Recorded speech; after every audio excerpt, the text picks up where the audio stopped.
Hello and welcome back, or welcome to the channel if you are new. So today we are starting another new series, and don't forget to like and comment and subscribe if you're enjoying the content. And don't forget Sunday shorts. We also have Minecraft Mondays, and we also have another series which is like a Why Not Wednesday, which at the minute we are going through Grounded. There is a lot of more episodes than just episode 3, and now we are starting Flight Simulator, which is going to be Friday Flights. So Friday Flight Simulator, which is where this video slots in.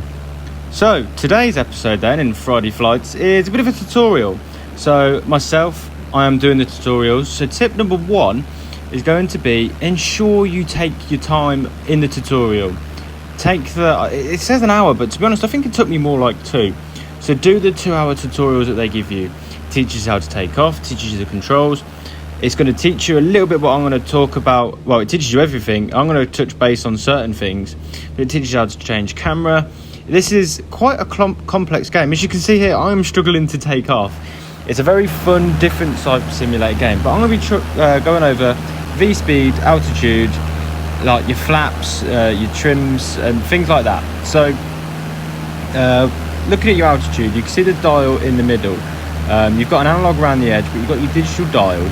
And in this tutorial it teaches you what altitude you should be at when you're doing certain things like turning, and then you've got your speed on which is like how quickly you're going up, which you sort of want to keep obviously going up, so you can see it going up and down.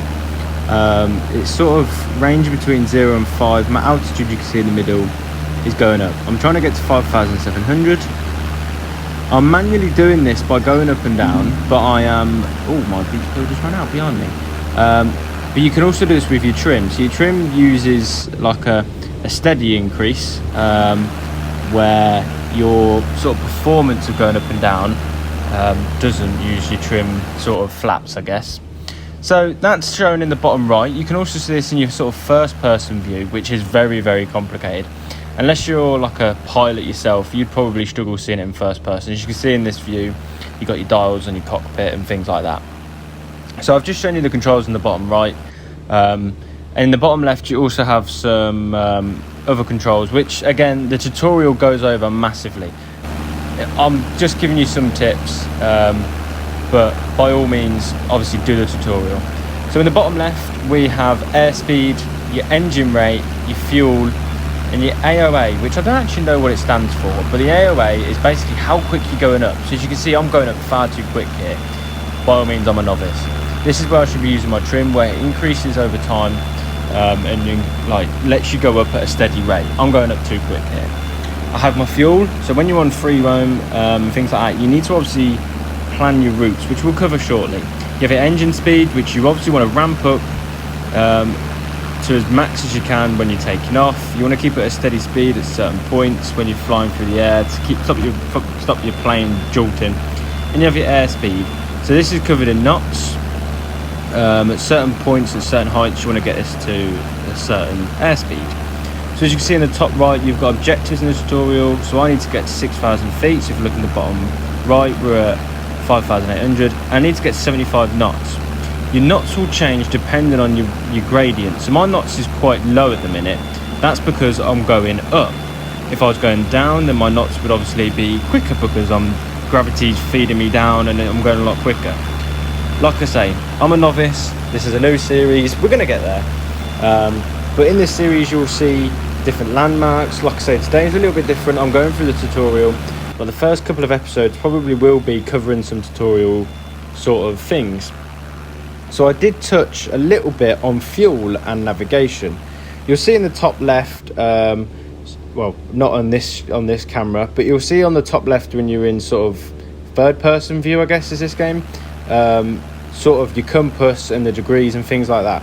But you also need to use like landmarks. You need to plan your route, and you need to plan whether you go north, east, south or west and things like that. You also do get a function of a stopwatch. So when you do plan your route, you need to time certain distances and things like that. To be honest, I'm impressed with how many different things are in this game that I didn't know about. Like learning different things to do with your airspeed and your knots, timings of distances throughout the games, and recognizing different landmarks. Like, I knew this happened, but doing it in a game and actually learning about it is really fun. So for example, where I live, there's a place there's got a radio antennae, and they used this in the World War for actually navigating down to London.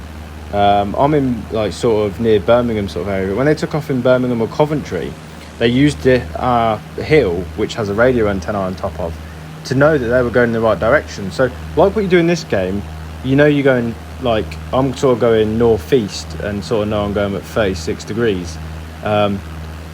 This is what a lot of aircrafts use. Or you can use motorways or highways, depending on what country you're in. You can use roads to actually navigate where you're going, which is really good, and I'm really looking forward to getting into this game.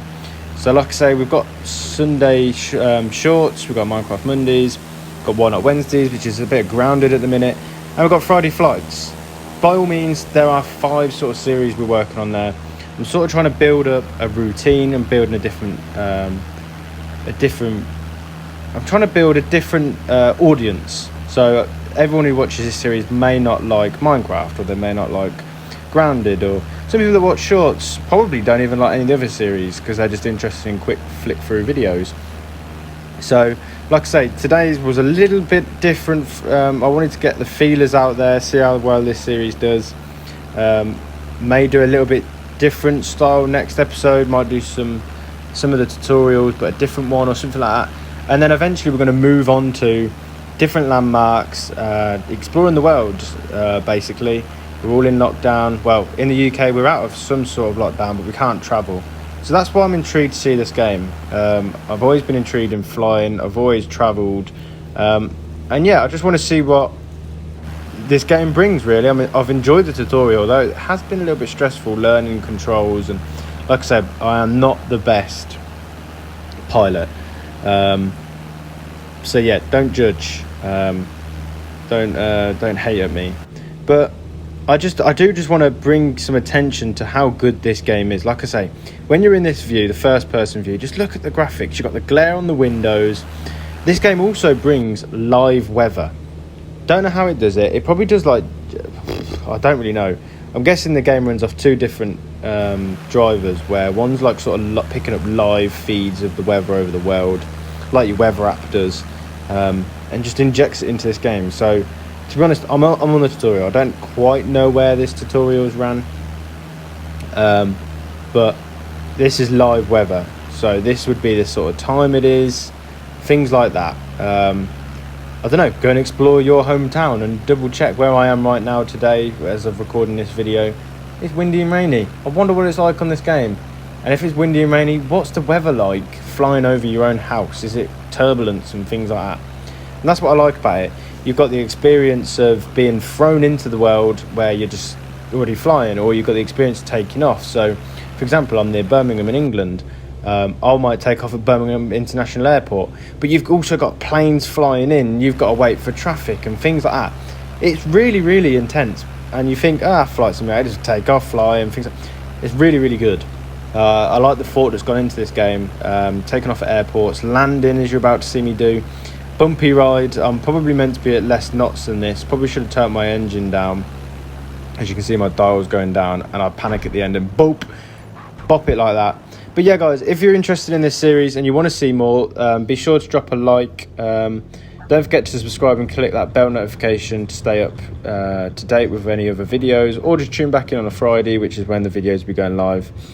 And yeah, drop a comment if there's anything you actually want to see, or give me some advice. Like I say, I'm a novice. This is like my first sort of proper roundhouse flight. Or if there's anywhere you want to see me go in the world, maybe fly over your own house. Might be a bit weird. Maybe see where I live. But yeah, be sure to drop a like, don't forget to comment and subscribe and click that bell notification to see more, and I'll catch you on the next one. Just to say thank you for watching, please go check out some more videos, and don't forget to subscribe, support the channel, and stay tuned for more.